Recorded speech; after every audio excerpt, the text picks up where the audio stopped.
করছি বাটা মাছের ঝোল আলু বেগুন দিয়ে। সোমবারে দিয়ে দিলাম কালো জিরা, আর দিয়ে দিলাম একটা বড় সাইজের আলু টুকরো করে কেটে নিয়েছি। এটা এখন ভেজে দেব।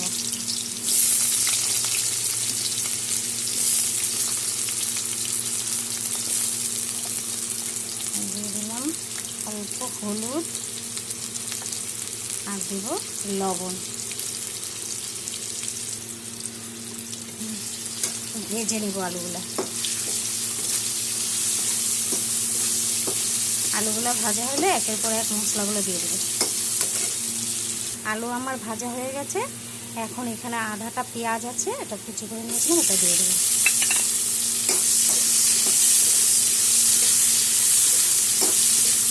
একটু মোটামুটি ভাজা হবে, তারপরে আমি কেটে রাখা টমেটো দিয়ে দেবো। পেঁয়াজ আমার ভাজা হয়ে গেছে, আর এখানে একটা টমেটো দিয়ে দিলাম কুচি করে। আর দিয়ে দেবো মশলা, দিয়ে দিলাম 1 চামচ ঝাল লঙ্কার গুঁড়া,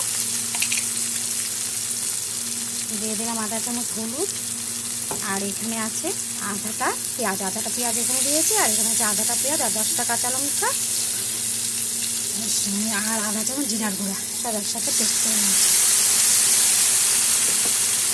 মশলাটা কষিয়ে নিই।